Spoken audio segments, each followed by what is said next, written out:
Inilah tuan-tuan, mari kita sambung membaca kitab Al-Jawharul Maw'ud wa Munabbihatil Qulub bagi Asy-Syaikh Ali bin Abdul Rahman Al-Kelantani yang telah beliau nukilkan daripada kitab Lubabul Hadis karangan Asy-Syaikh Al-Alim Al-Allamah Jalaluddin Abdul Rahman As-Suyuti. Pada tangan saya tulisan Rumi dialih tulisan dari Jawi ke Rumi oleh Ustazah Nur Ain binti Abu. Ini cetakan Al-Hidayah ke surat 412. Yang cetakan yang lain cuba cari pada tajuk maut atau mati diserupakan dengan bentuk kibas.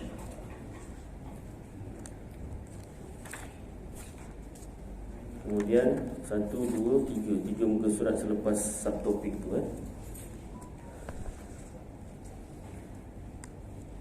bawah sekali. Dan riwayat Ibnu Abbas radhiyallahu anhuma daripada Nabi sallallahu alaihi wasallam, artinya lebih kurang, mula-mula barang yang lalu mereka itu dengan mahligai daripada perak, panjangnya 1000 tahun dan lintangnya demikian juga.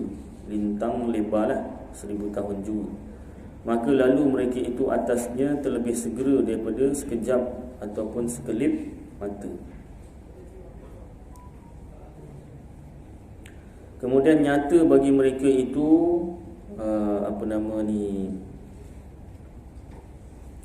bagi mereka itu, yang bagi ahli syurga ataupun di padang mahsyar ke ahli syurga ya. Padang mahsyar rasa. Kemudian nyata bagi mereka itu mahligai yang kedua daripada emas, panjangnya 2000 tahun dan lintangnya demikian juga, lebar 2000 tahun juga. Maka lalu mereka itu atasnya terlebih segera daripada sekejap atau sekelip mata.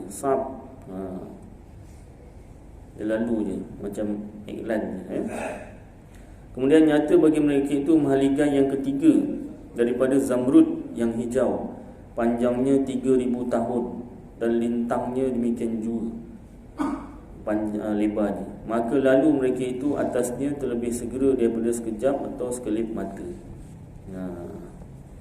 Kemudian nyata bagi mereka itu mahligai yang keempat daripada yakut yang merah, panjangnya 4000 tahun dan lintangnya demikian juga, lebarnya pun 4000 tahun. Maka lalu mereka itu atasnya terlebih segera daripada sekejap, iaitu sekelip mata. Kemudian nyata bagi mereka itu mahligai yang kelima daripada yakut yang kuning, panjangnya 5000 tahun dan lintangnya lebarnya seperti itu juga. Maka lalu mereka itu atasnya terlebih segera daripada sekejap, iaitu sekelip mata.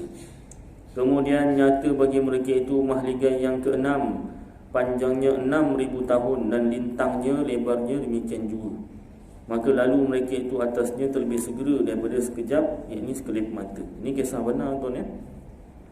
Bukan Jula-Juli Bintang 7, bukan cerita dongeng, bukan drama drama sangat ke drama TV3 ke drama bukan. Memang kisah benar. Jadi supaya diceritakan supaya bertambah minat, bertambah kuat semangat kita untuk mendapatkan syurga Kemudian nyata bagi mereka itu mahligai yang ketujuh daripada zamrud, panjangnya 7000 tahun dan lintangnya demikian juga.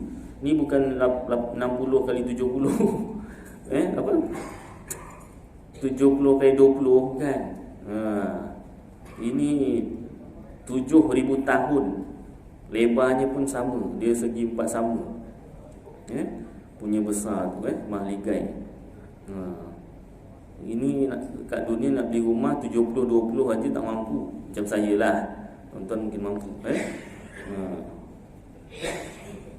Dulu masa mampu beli 2, saya dah beli 2 PKP jual dulu kalau tak nanti angkat bendera putih kan. Ni daripada angkat bendera putih, tak apalah, jual segi boleh jual apa yang boleh jual. Pasal nak bayar pun masa tu belum ada moratorium ke apa. Dah jual baru ada, alah selamat, tak apalah, tak ada rezeki kan. Baik, jadi ini paling kecil tadi 1000 tahun punya lebar dengan panjang. Masya Allah, memang kisah benar. Maka lalu mereka itu atasnya terlebih segera daripada sekejap ataupun sekelip mata. Kemudian nyata bagi mereka itu mahligai yang ke-8 daripada tanah yang putih, panjangnya 8000 tahun dan lintangnya lebarnya demikian juga. Maka lalu mereka itu atasnya terlebih segera daripada sekejap, yakni sekelip mata. Kemudian nyata bagi mereka itu mahligai yang ke-9 daripada jauhar. Kita sekarang ni duduk negeri apa? Di Johor, Ustaz. Kalau orang Arab, bahasa Arab asalnya negeri kita ni namanya jauhar. Jim waw, Jim ada tu kan, apa nama ni? Maka saya tak mampu, saya tak tulis pun penat tak tulis sikit. Ejaan negeri kita Johor, Jim waw hara. Jim waw mati di atas jauh, ha di atas ha, baris dulu depan run. Kalau matikan, matilah, hara matilah. Ni bahasa Arab, bahasa Melayu apa? Permata. Permata. Datang kita orang Melayu Johor, jadi Arab ni hilang. Kita ni negeri permata ni, macam-macam ni negeri. Baik. Nanti dekat akhirat, nyata bagi mereka itu orang padang mahsyar mahligai yang ke-9 daripada jauhar permata, panjangnya 9000 tahun dan lintangnya lebarnya demikian juga. Habis sekarang kita nak sebut Johor ke Jauhar, Ustaz? Johor lah, kan Jauhar orang tak kenal pula. Yang satu dunia panggil Johor, JDT. Oh, lagi mana? JDT. Oh, lagi mana? Jauhar. Malaysia ada Jauhar ke? Tak kenal pula nanti kan. Baik. Cuma dari segi ilmu, asal usul namanya tu sekurang-kurangnya tahulah. Kan? Negeri permata. Baik, maka lalu mereka itu atasnya terlebih segera daripada sekejap, yakni sekelip mata. Kemudian nyata bagi mereka itu mahligai yang ke-10 daripada jauhar permata. Jauhar permata lagi. Panjangnya perjalanan 10,000 tahun dan lintangnya lebarnya demikian juga. Maka lalu mereka itu atasnya terlebih segera daripada sekejap, yakni sekelip mata. Itu hadis daripada Ibnu Abbas radhiyallahu anhuma. Kata Ibnu Abbas radhiyallahu anhuma daripada Nabi sallallahu alaihi wasallam, lebih kurang mafhumnya, maka pada ketika itu nyatalah bagi mereka itu nur, cahaya haziratul qudsi atas perjalanan 10,000 tahun cahaya, dan nyatalah bagi mereka itu segala mahligainya dan pohon kayunya yang tinggi keduanya. Maka apabila sampai mereka itu kepada haziratul qudsi, maka tiba-tiba ia bumi yang hijau, panjangnya dan lintangnya lebarnya 1000 tahun, dan ada padanya daripada beberapa mahligai barang yang tiada diketahui akan bilangan-bilangannya melainkan Allah Ta'ala. Banyak sangat. Maka apabila masuk mereka itu akan demikian bumi haziratul qudsi, dan melihat mereka itu akan barang yang disediakan oleh Allah Ta'ala bagi mereka itu daripada segala nikmat, masuk syurga lah ni, yang berkekalan, tak berhenti-henti nikmatnya. Kita contoh nikmat makan kan, kita makan kan nikmat makan. Tapi kalau banyak sangat makan, jadi sakit perut. Kan? Makan buah apa boleh sedap? Durian lah. Durian dengan musim. Ya musangking, ya tembaga, ya macam-macam. Kan? Kalau apa nama ni, paling tidak pun durian kampung lah. Kan? Durian kahwin ke, durian kahwin kampung ke, macam-macam nama dia kan. Rasa dia sama, lebih kurang lah sama. Ada beza. Dari satu bezanya tebal dia tu, tebal nipisnya. Kan? Kalau mak saya kata, ibu saya kata apa nama ni, durian kampung ni penat makan. Penat kenapa? Nipis. Sikit-sikit dah habis, sikit dah habis kan. Kalau yang tebal isinya tu kan puas makan kan. Sekali dua ulas je dah. Baik. Jadi tapi kalau makan banyak sangat durian, sebu perut ataupun panas badan. Alah, Ustaz minumlah air daripada tu, apa nama tu, pangsa tu. Boleh juga. Kan? Ataupun makan buah manggis. Lawan dia. Dah kenyang makan durian, dah tak boleh masuk manggis. Dah habislah panas badan, kan? Dah cuaca panas, makan durian pula. Jadi nikmat kat syurga dia tak macam tu. Makin banyak, makin banyak, makin banyak. Lagi, nikmat lagi, nikmat lagi. Nikmat kat dunia ni lebih sikit je dah sakit, atau dah apa nama ni, muak, kan? Apa lagi sedap, macam-macam lah sedap makanan. Di Malaysia kalau cerita makanan memang banyak yang sedap. Tapi kalau lebih je, datanglah penyakit, datanglah apa nama ni, rasa tu pun dah lain. Muak, paling tidak pun muak. Lebih lagi yang sakit perut, sakit ni. Kemarin dekat UKM saya ambil apa nama ni, subjek tambahan, ambil apa, teknologi makanan, apa, sains makanan gitulah, tak ingat lah. Jadi pensyarah tu cakap, makanan ni kalau diambil cukup-cukup atau ikut sekatan yang diperlukan oleh badan, dia baguslah, positif. Tapi kalau lebih daripada yang sepatutnya, yang badan kita perlukan, dia jadi racun. Dia jadi racun. Itu dari segi sains. Dari segi Islam pun Rasulullah SAW suruh kita makan apabila lapar, berhenti sebelum kenyang. Maka saya kalau anak saya makan kenyang-kenyang, makan kenyang-kenyang, sama-sama, makan kenyang-kenyang. Memanglah sampai kenyang. Disuruh, kan? Dulu pun, tak maaf lah ibu saya sendiri. Dulu pun saya masa kecil, makan kenyang, memang dididik macam tu. Jadi kita didik anak kita pun, bukan kita lah, saya lah, tuan-tuan mungkin tidak. Makan sampai kenyang, makan sampai kenyang, memang disuruh sampai kenyang. Tapi saya dah lama juga lah berhenti daripada suruh macam tu. Makan berhenti sebelum kenyang, berhenti sebelum kenyang. Dia berhenti tak berhenti tu lain cerita lah. Yang penting kita suruh tu berhenti sebelum kenyang. Baik. Yes, saya. Jika seorang Allah yang bertuah lah, dapat masuk syurga yang bersatu lah. Saya kata bersatu, apabila dia dah 20 tahun, adakah dia akan dapat naik derajat yang lagi atas? Syurga atas. Kalau yang 10 tu boleh dia berjalan ke bawah, kan? Tapi kalau yang satu dia bertahun-tahun, dia naik derajat ke, ataupun dia kekal ke situ. Boleh, bagus, soalan yang bagus juga kan. Jadi macam kita contohlah, kalau kerja kat dunia ni kan, kerajaan ke swasta ke, lama masa tu ada naik pangkat. Kat syurga macam tu tak ada, tak naik pangkat. Ya betul juga kan. Nak tahu juga kan.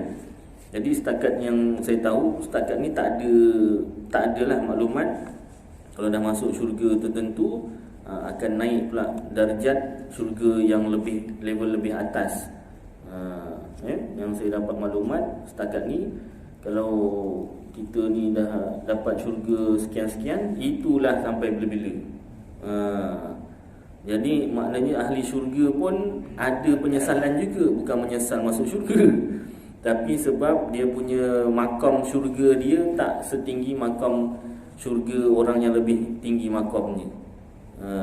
Kenapa saya tak cakap tingkat atas? Sebab dalam kitab Tauhid, contoh Aqidatul Najin, dan juga kitab ni pun ada juga, syurga ni digambarkan lebar ke tepi. Maksudnya syurga yang paling tinggi darjatnya tengah-tengah, iaitu syurga Rasulullah SAW. Kemudian dikeliling nabi-nabi, para sahabat, keliling. Jadi syurga yang paling rendah makamnya, paling jauh paling lebar daripada syurga Rasulullah SAW. Begitu. Ada juga sebelum ni yang saya diajar, syurga tu bertingkat-tingkat, bawah sampai ke atas. Paling tinggi syurga Firdaus. Dalam kitab Aqidatul Najin, syurga Firdaus tu tengah-tengah. Syurga selepasnya tu keliling tepi. Baik, jadi pokok pangkal ceritanya tadi, soalannya, adakah syurga kita makam bawah ataupun pertengahan boleh naik? Dari segi maklumat pengetahuan saya tak naik, ataupun tak naik darjat lah, tak naik pangkat. Sebab tu ada ahli syurga yang menyesal bukan sebab masuk syurga, tapi amalannya tak cukup banyak untuk menandingi orang yang makam syurganya lebih tinggi. Macam mana dapat makam paling tinggi, Ustaz? Caranya yang pertama menuntut ilmu lah. Sebab dengan menuntut ilmu lah kita tahu macam mana nak dapat syurga paling tinggi. Macam saya sendiri, kalau saya tak menuntut ilmu, saya pun tak tahu amalan apa yang membuatkan kita boleh dapat syurga Firdaus, syurga paling tinggi. Jadi yang pertama kena tuntut ilmu. Tuntut ilmu yang pertama sekali, ilmu yang fardu ain. Ilmu yang fardu ain ni maksudnya setiap orang Islam, lelaki perempuan, khunsa, wajib belajar. Tak belajar berdosa besar. Iaitu pertama tauhid, yang kedua fikih, yang ketiga tasawuf. Tauhid tu akidah lah, percayaan. Fikih ni pecah beberapa perkara. Ilmu yang wajib 3, ilmu yang wajib fardu ain. Wajib fardu ain semula. Fardu ain. Yang pertama itu dia. Yang pertama tauhid, percayaan. Yang kedua fikih. Termasuk fikih ni ibadat, munakahat,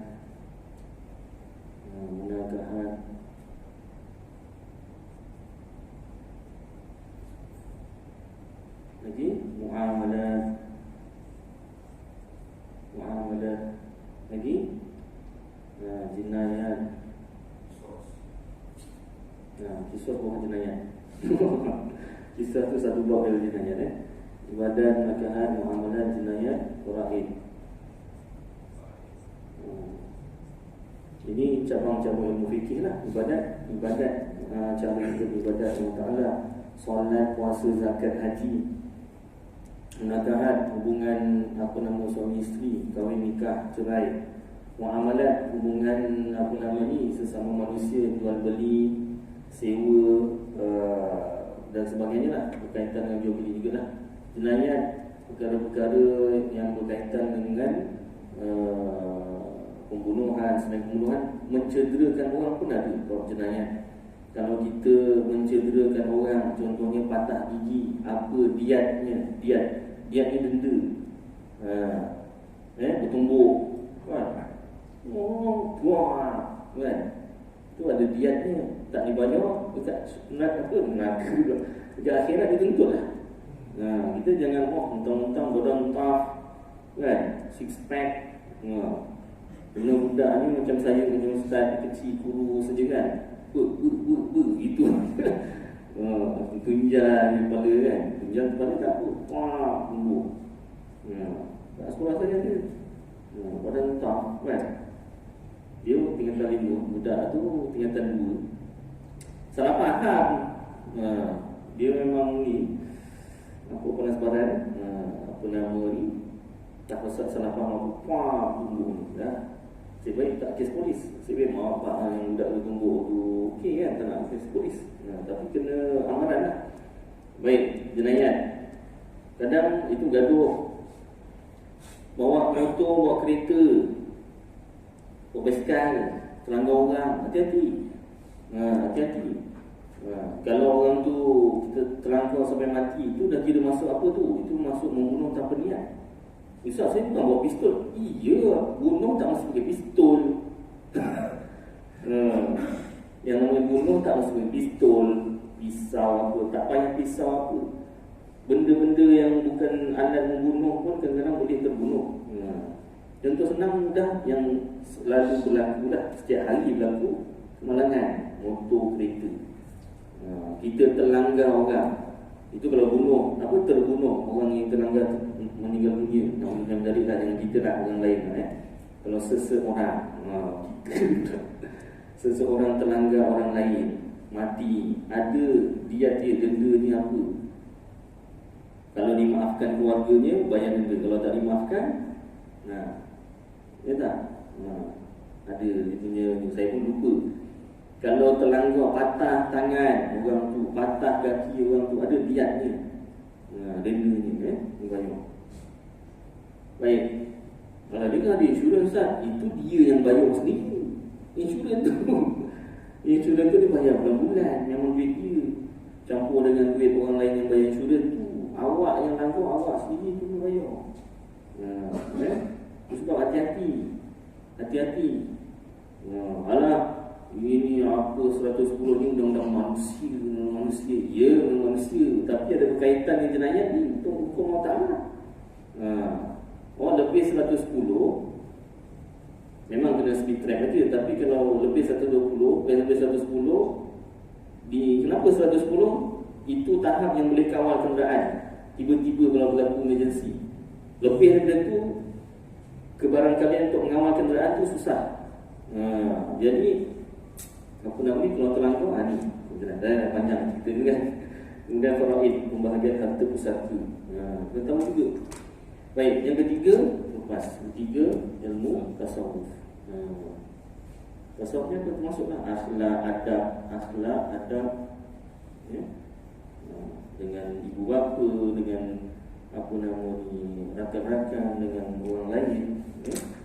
Dengan guru, semua akhlak. So, ini tiga yang wajib. Kemudian belajarlah ilmu yang lain, ilmu fardu kifayah, termasuk ilmu akademik. Ilmu fardu kifayah tu ilmu akademik. BM, BI, Mathematics, Science tu masuk ilmu fardu kifayah. Maknanya dapat pahala juga belajarnya. Itu fardu kifayah. Kenapa? Mesti orang Islam kena ada yang belajar. Kalau tak nanti orang Islam banyak kena tipu. Jadi wajib fardu kifayah juga. Baik, masuk sini ya.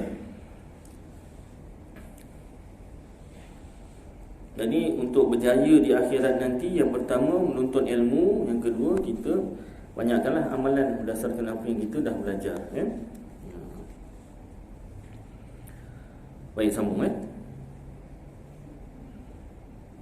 Dan melihat mereka itu akan barang yang disediakan oleh Allah Ta'ala bagi mereka itu daripada segala nikmat yang berkekalan, kekal nikmatnya.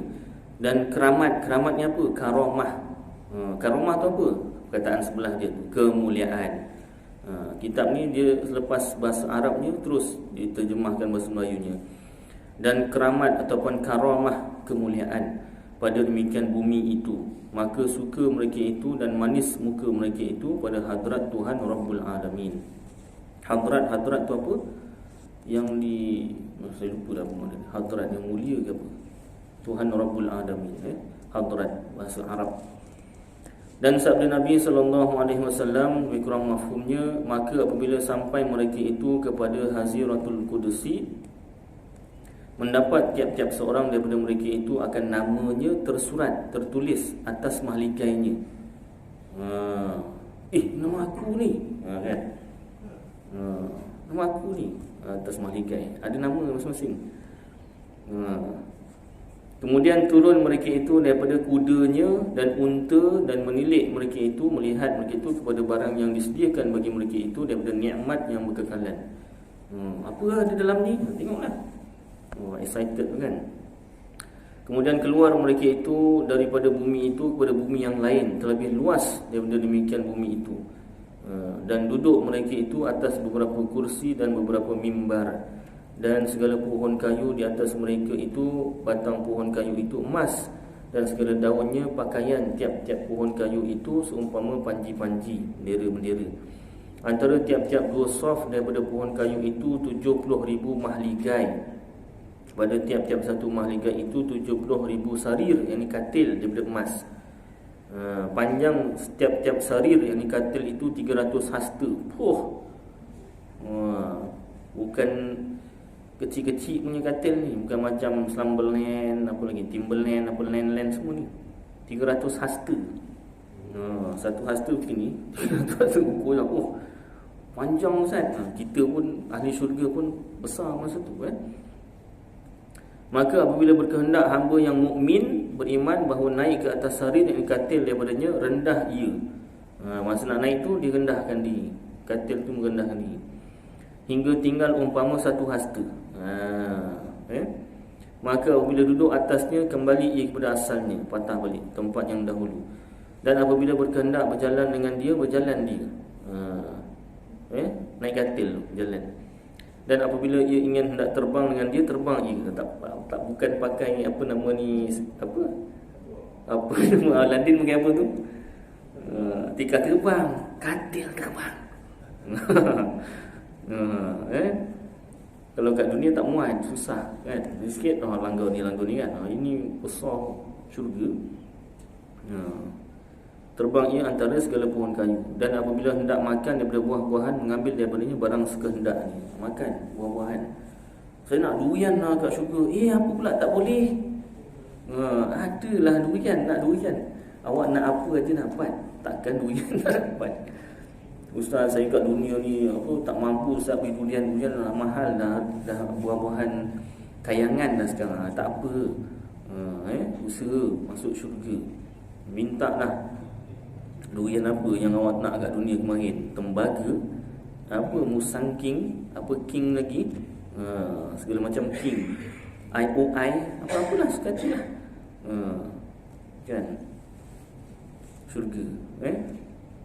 Biar apa nama, tenang hatinya. Jangan apa nama ni jadi stres sangat.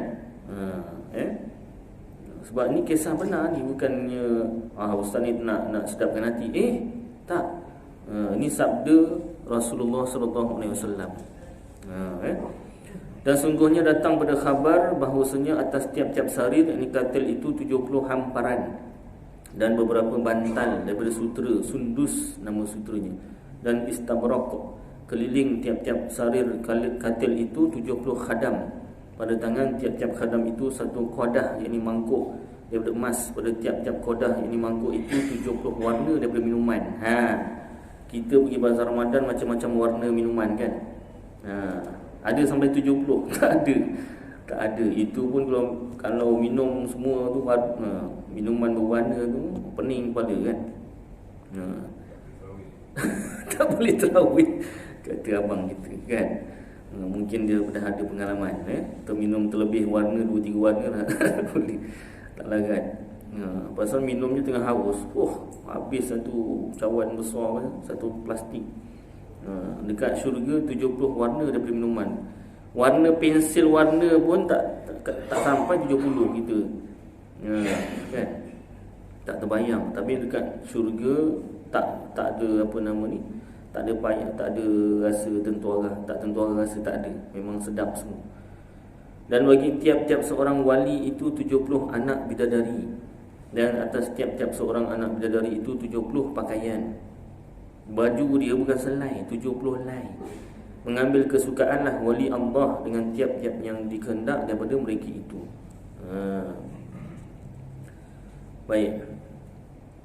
Dan sesungguhnya datang warid hadis bahawasanya ahli syurga datang akan mereka itu oleh malaikat, memukul ia akan segala penat mereka itu. Maka berkata anak bidadari, siapa ini? Maka berkata ia, aku malaikat pesuruhan daripada Allah. Datang aku bagi penghulu kamu, tuan kamu, dengan hadiah sembahyang subuh yang ia sembahyang akan dia pada dunia. Ya Allah, ya Rabbi, ya Karim. Sembahyang subuh kita dekat dunia ni jadi hadiah kepada bidadari. Malaikat membawakan. Suka bidadari, sukalah. Suka. Kan? Maka membuka mereka itu baginya akan pintu. Kalau macam tu boleh tak Ustaz? Saya nak sembahyang subuh, start esok saya sembahyang subuh, saya niat nak sembahyang subuh untuk bagi hadiah kepada bidadari, bukan kerana Allah Ta'ala. Tapi kalau baca niat solli tu, awak baca kerana bidadari, tak sah lah. Awak kena baca lillahi ta'ala juga. Tapi ada niat tambahan supaya jadi hadiah kepada bidadari, boleh, kata ulama. Itu kira ikhlas Ustaz. Lama-lama itu salah satu permulaan nak ikhlas lah tu. Lama-lama sampai tahap ikhlasnya macam mana? Seperti apa nama ni, imam tasawuf, imam sufi Hasan Basri. Ya Allah, kata Hasan Basri, saya tak ingat kitab mana.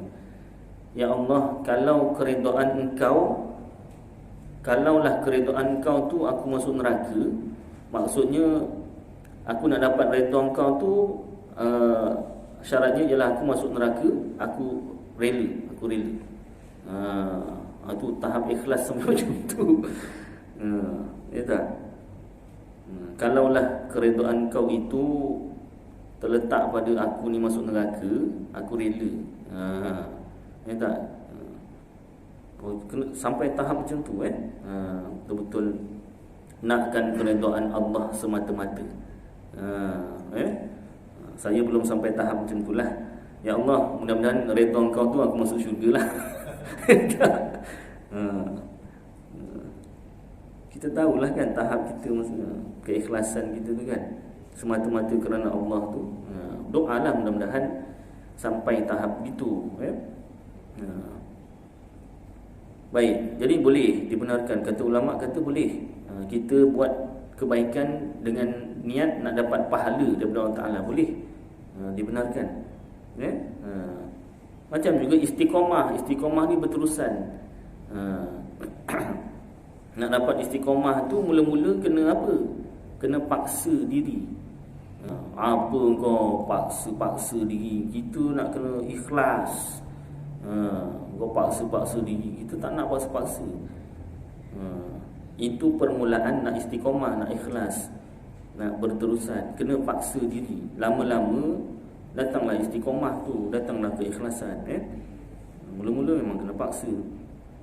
Contoh sembahyang, ibu bapa atau penjaga wajib suruh anak atau cucunya sembahyang fardu 5 waktu sejak umur 7 tahun. Wajib suruh.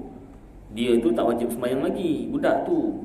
Tapi ibu bapa ni wajib suruh. Wajib suruh. Tak paksa, wajib suruh saja. Tak nak dah. Sampai umur 10 tahun wajib suruh dan rotan kalau tak nak sembahyang. Umur 10 tahun. Rotan tu pun rotan kadar yang dia takut dan dia nak ikut nak buat sembahyang, bukan sampai tahap dera. Baik. Itu kewajipan.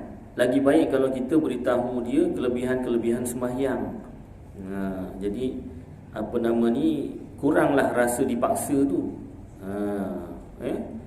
Kuranglah rasa dipaksa tu. Ilmu tasawuf.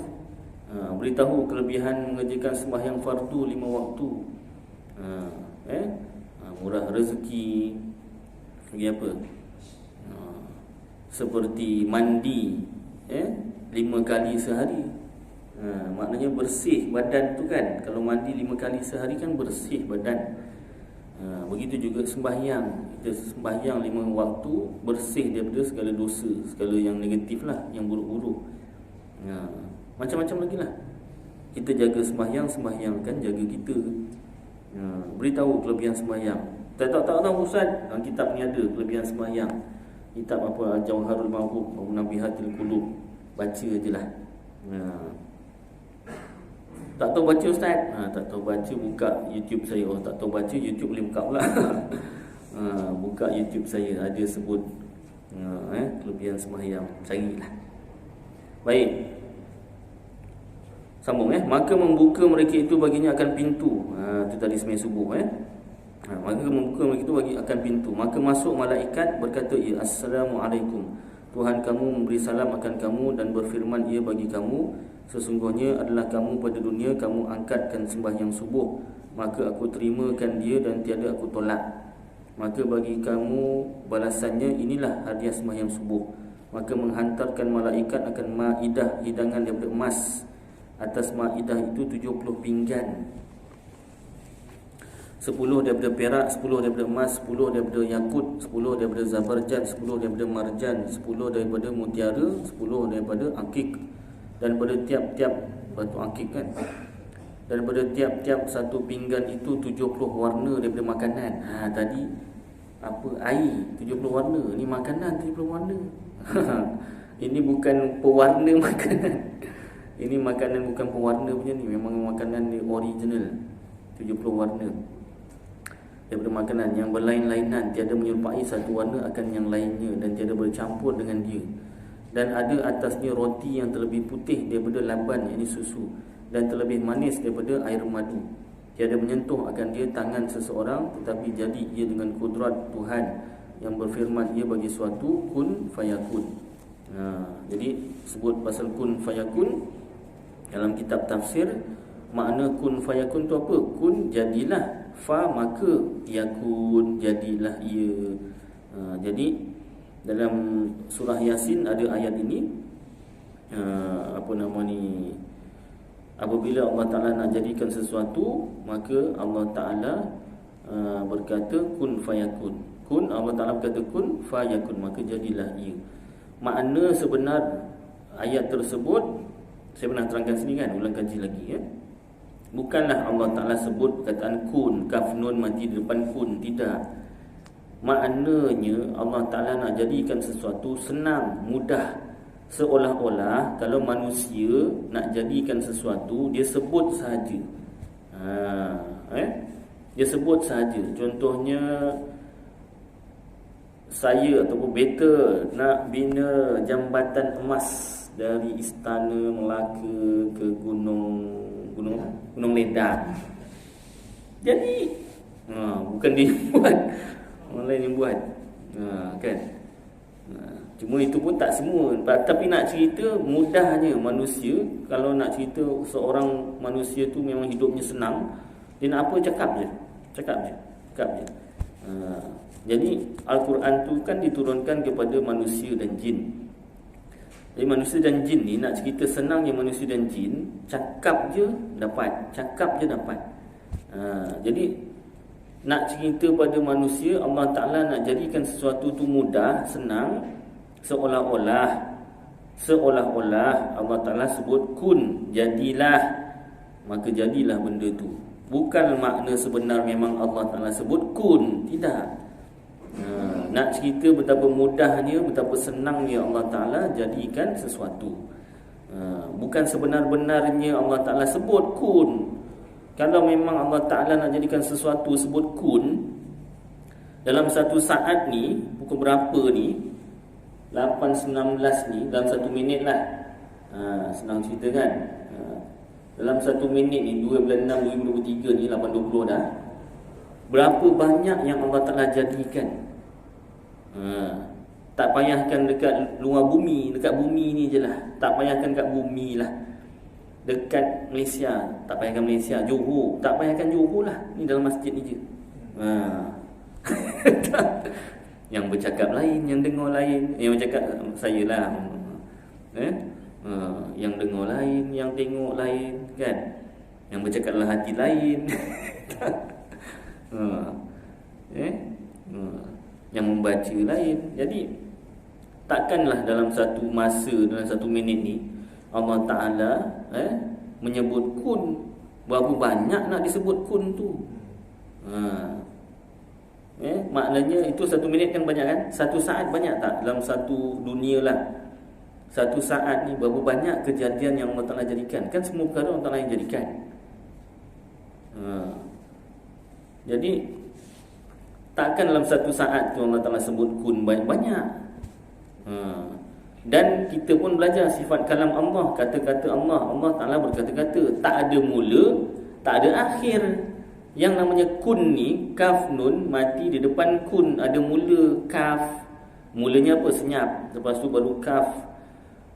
Kaf tu dengan nun, kaf tu baris depan. Lepas tu dimatikan dengan nun, kun tu kan. Ada akhirnya senyap juga. Mula dengan senyap, kemudian kun, akhir dengan senyap juga. Ada mula, ada akhir. Ada huruf, ada suara, gelombang bunyi kun tu. Sebab itulah dalam kitab-kitab tafsir, contohnya kitab tafsir Marahul Labid, kitab tafsir Ibnu Katsir, kitab tafsir Tabari, kitab tafsir Al-Futuhatul Ilahiyah, kitab tafsir Khazin, macam-macam kitab tafsir. Ustaz belajar semua? Tidak. Saya pernah dengar aja namanya. Yang ada pada saya jalan lain. Itu pun tak khatam, tak belajar semua pun. Tebuk-tebuk Guru saya dia sebut ni sikit benda tertentu. Baik, jadi dalam kitab-kitab tafsir, terutamanya kitab tafsir Hamamizadah, ada nama kitab tafsir namanya Hamamizadah. Jangan salah sebut, bukan Haram Jadah. Tak baik. Dia dekat-dekat tu. Itu nama kitab tu, Hamamizadah. Itu tafsir khas untuk surah Yasin. Di dalam tafsir itu diterangkan lebih detail lah tentang surah Yasin. Ada disebutkan katil orang ahli syurga. Ahli syurga ni sibuk buat apa? Agak-agak lah, ahli syurga sibuk buat apa? Dia sibuk atas katil. Sibuk itulah, tahulah sendirilah. Itu memang sibuk itu. Dalam surah Yasin dia sebut. Maknanya ni kisah benar. Baik. Kemudian pada ayat ini diterangkan secara detail macam tadi. Maknanya bukanlah Allah Ta'ala sebut kun untuk jadikan sesuatu, tetapi nak cerita betapa mudahnya, betapa senangnya Allah Ta'ala nak jadikan sesuatu. Seolah-olah kalau manusia nak buat sesuatu senang, sebut aja jadi, sebut aja jadi. Ibaratnya begitu. Baik, sambung. Baik, kemudian ditudung akan hidangan itu ditutup dengan mindil, tudung saji daripada sutera yang hijau. Memakan mereka itu padanya daripada demikian makanan yang diingin akan dia. Nak makan apa? Ada, jadi semua. Apa kat dunia tak dapat makan apa? Yang mahal-mahal apa? McDonald. Order kat akhirat, kat syurga. Lagi apa yang mahal-mahal? KFC yang lagi mahal, tapi dah tak banyak pilihan. Itu tak ada, tak ada. Kat dunia dah tak ada itu dan ini kan. Dunia dah tak dapat. Lagi apa? Naik sikit, Pizza Hut. Lagi apa lagi? Mahal lagi. Kan? Yang mana kat dunia tu tak dapat, dekat syurga insya-Allah Ta'ala dapat semua. Ya saya? Ya boleh. Komunikasi tu bahasa apa? Baik. Bagus soalannya. Komunikasi di syurga bahasa apa? Yang saya belajar bahasa Arab lah.